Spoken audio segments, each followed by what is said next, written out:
Welcome back to Open, everyone. Our next guest, well, she's a well-known photographer who also happens to be the daughter of legendary salsa musician, composer, and arranger Ray Santos.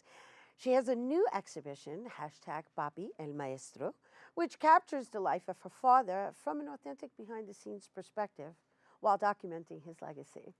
A story recently written up by the New York Times, and now she's here to share it with us. Please welcome documentary photographer Rhina Santos.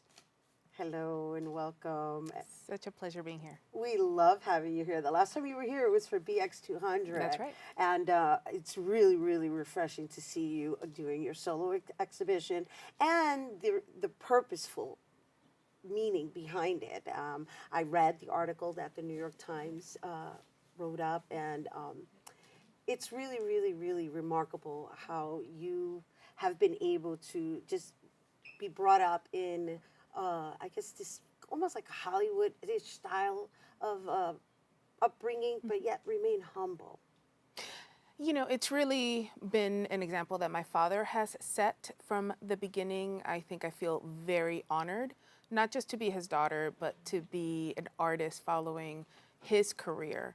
And one of the things that he has always taught me and led by example was, you know, he's known as a gentleman within Latin music, and just being that type of person of really being a mentor and a leader for other artists. And he definitely has been for me. Well, I really love the story that David Gonzalez wrote, because I was able to really he captured the essence of how your father was a family man. I got it. And I got that even though he was out there in the mainstream, he was really not about like sacrificing his children for the music, although the music was his world. That's right. And that you somehow captured that in the images. You can, and so just share with us a little bit about what that journey has been for you. Well, you know, my parents, they were divorced when I was very young. And so because of that divorce, you know, I wasn't raised with him in the home. And so I was always very curious, you know, about his outside home. He would take us to school, he'd take us to the movies, museums, and things like that. But there was always this other side of him that I couldn't really completely understand as a kid. We would go to performances, we would meet, you know, famous musicians. And people would tell me about my dad, but I just knew him as dad, and he would work in his office and write music and things like that. So I was very fascinated with his career. I really got to know him a lot through these vintage images that he would keep in a file cabinet. And so when I was approached to be able to do this exhibition by Elena Martinez from the Bronx Music Heritage Center, I decided that I was going to do a 3-part series. Part one, how I got to know my father through these vintage images that I wasn't raised with. I had never seen that part of his career. Part 2 is how other people got to know him, that's where the title came from, hashtag papielmaestro. People really began to respond to those photos that I will put on Instagram. And then part 3, which is my documentary photography. And really more importantly, it's a journey of not just from childhood, but really now as his caregiver. You know, he is 89 years old, still gigging, working hard, writing music. And it's really important to also be able to value our elders and to really give them the type of respect that they really deserve. Please, let's share with everyone how old your dad is, still out there gigging. That's right. He's going to turn 89 on December 28th. Amazing, amazing, amazing. That's amazing. All right, and it's interesting because I just recently did an exclusive interview with Eddie Palmieri, and I know they work together. That's right. And that whole generation is like still vibrant and kicking and live. I mean, I had to ask him for health advice during the interview just because, I mean, 89, that's a nice life, and he's still out there playing. That's right. You know, and that's the thing. Is I think being able to, one, understand how important Bronx has been in cradling Latin music and through, you know, the history of Latin music in the United States, and then also how all of these people grew up in the Bronx and they knew each other. My dad grew up with Eddie and Charlie as kids here, you know, in the Bronx. And so, you know, for them to really, you know, become these leaders in Latin music is important. And the Bronx is really important in telling of that story. And so being able to have the exhibition at the Bronx Music Heritage Center is important for two reasons. One, my father grew up a block away from that place. How cool is that? Which it was perfect. And then number two, it is really giving the right type of history about how important, Latin music has been in the Bronx and how the Bronx has really cradled that art form.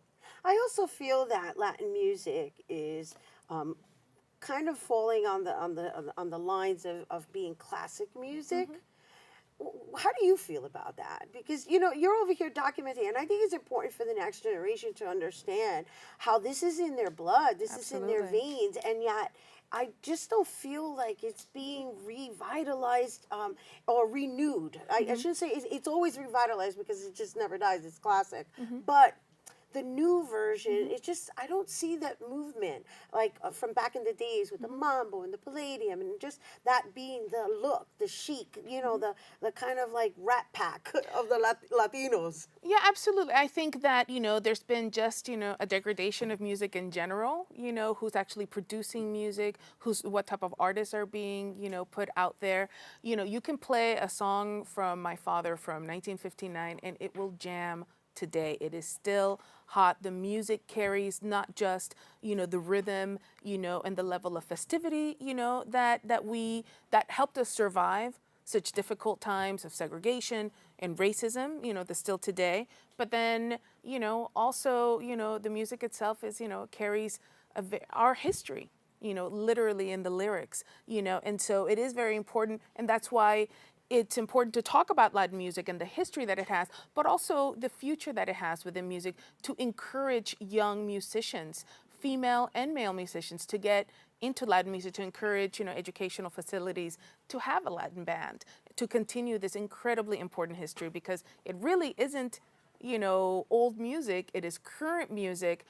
But we have to really encourage, a young the next generation to gain interest in just recreating it, in whatever that is, to modernize it. That's absolutely. Right. That's why. Yeah, no, we're on the same page, because I'm all about the classic salsa, but what about now, And so how many images are there that some of these youngins can go experience? Well, I overdid it, and, I have, my exhibition features 43 different pieces. You're so cute. So she's like, I overdid it. I did. I'm like my father, a perfectionist. And 43, that's a lot. That's beautiful, though. That's wonderful. And it was, from beginning to end, my dream to be able to tell this story in 3 different parts where people can really relate. The vintage images are actually superimposed on his last music paper notebook that he ever had produced before he moved into the computer. And for musicians, it plays out 7 measures of one of his most famous songs, Sunny Ray, the positioning of the images. So it's definitely a huge nod to my father, and I'm just so proud that he was actually able to see it, and I did this for him to be able to honor him and his contribution to Latin music. What a wonderful daughter you are. Oh, thank you. Rhina Santos. Thank you. Que me lo den en vida.